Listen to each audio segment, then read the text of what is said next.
Hi, I'm Michael Killen. This is an unedited tape session that is part of the making of a movie called Painting to Change the World. And before I introduce my guest, I remember watching Bill O'Reilly one night on his show, and a caller asked him to debunk climate change. And Bill O'Reilly said, "Hey, I look out the window and I can see it happening. Don't waste my time with such foolish questions."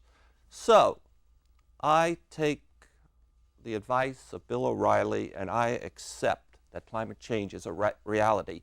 However, there are aspects, things that are developing on this earth that we need to take a close look at because they impact climate change. And I have invited Marion O'Leary.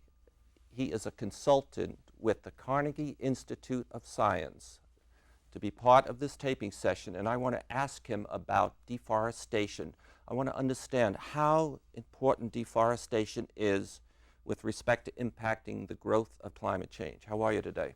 Good evening, Michael. I'm very happy. Thank you. First, would you be kind to define deforestation? Deforestation is the loss of these large areas of forest that we have on the earth, particularly in the tropics.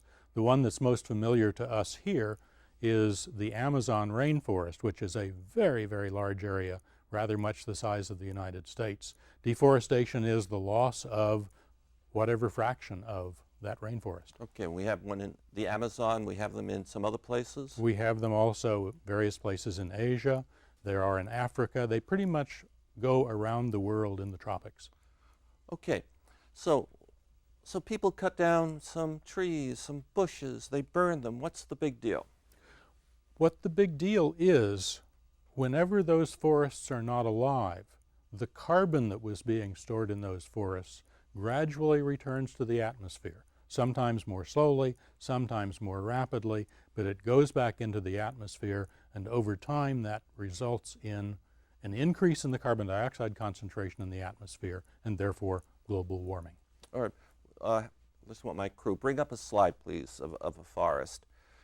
So, I am aware that for years now, we've been tracking illegal logging, illegal cutting down of trees. We've been watching what is happening.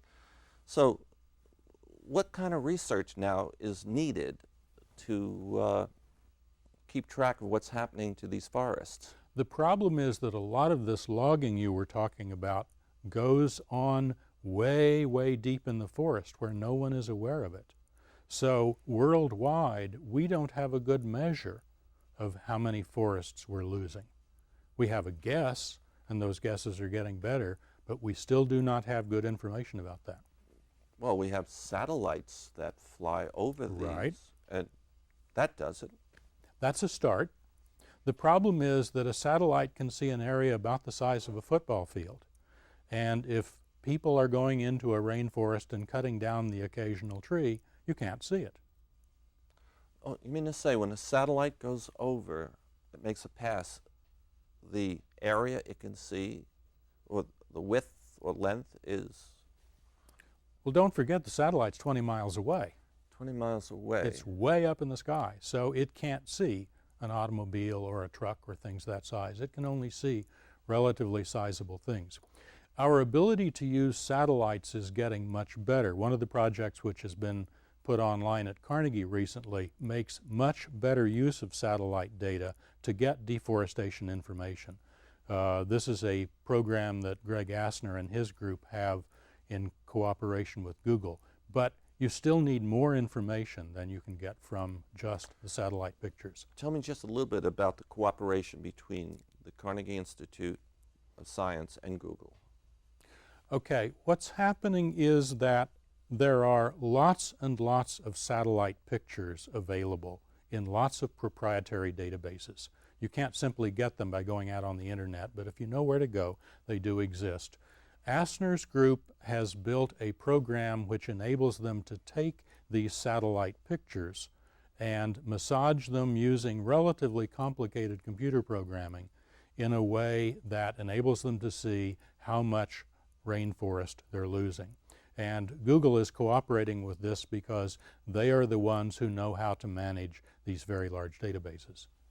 Okay, so Google's taking the pictures, Well, in fact, or Google is using other people's pictures. other people's pictures, and then Google's using its ability Right. to manage a great Right. amount of data, and it makes it available to your organization.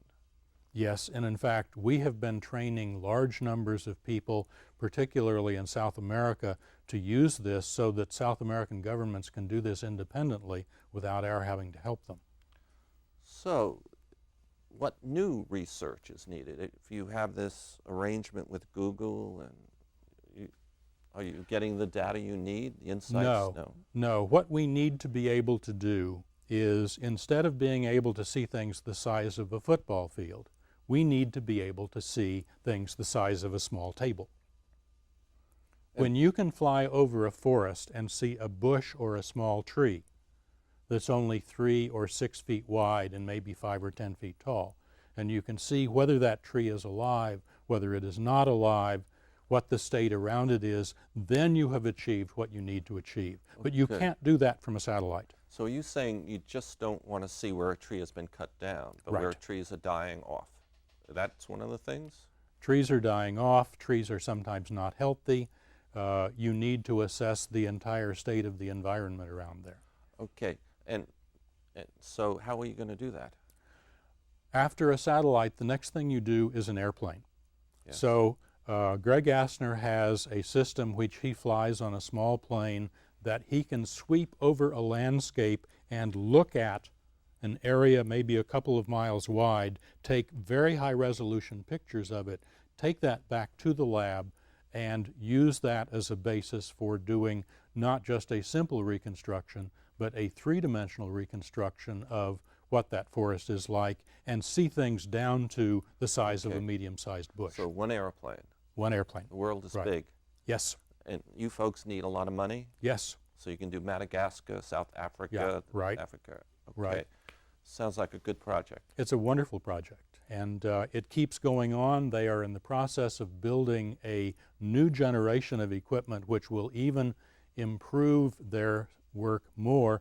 What I've talked about so far is, okay, we have a bush or a tree about this size, but we don't know what the tree is. We don't know what species it is, but the next generation will tell us that. So you want to learn more about the forest and what's happening because Yes. the forest is critical. Absolutely. Okay.